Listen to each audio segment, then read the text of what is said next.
藝人陳豪喺4月16號生日。踏入54歲嘅阿毛，近期就忙緊拍攝無線劇集《合衣》，生日當日亦都要喺工作中度過啊。不過就獲劇組連續2日安排蛋糕為佢慶生。無線日前就播出慶生花絮，原來張曦雯做咗蛋糕女郎，負責將蛋糕推出嚟啊。其他藝人即刻大唱生日歌，令到阿毛好驚喜啊。而蛋糕更加勁有心思，因為係阿毛最中意嘅咖啡杯造型啊。陳豪事後受訪就話估唔到，因為正日已經收到劇組送嘅蛋糕，估唔到第2日又有。有冇啲咩生日願望俾自己咁樣㗎？大家都好啦，希望佢所有環境又好啲啊，國家之間又好啲啊，世界又和平啲啊，經濟又好啲啊，咁大家人同人之間嘅關係又好啲啊，咁樣咯。夜晚黑就唔使開廠，咁咪可以出去同佢哋切個蛋糕去慶祝下咁樣咯。有冇或者係仔女送嗰啲咩禮物俾你咁樣啊？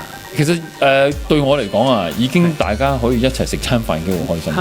咁變咗佢哋自己畫咗張卡俾我咯。咁張卡上面嘅話，仲有利是喺度。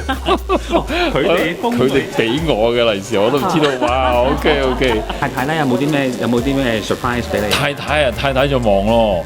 咁除咗幫喺我拍劇最忙嘅時候，成日唔喺屋企幫我照顧啲小朋友，就琴晚就已經又要安排埋我媽咪啊，我2個阿哥啊。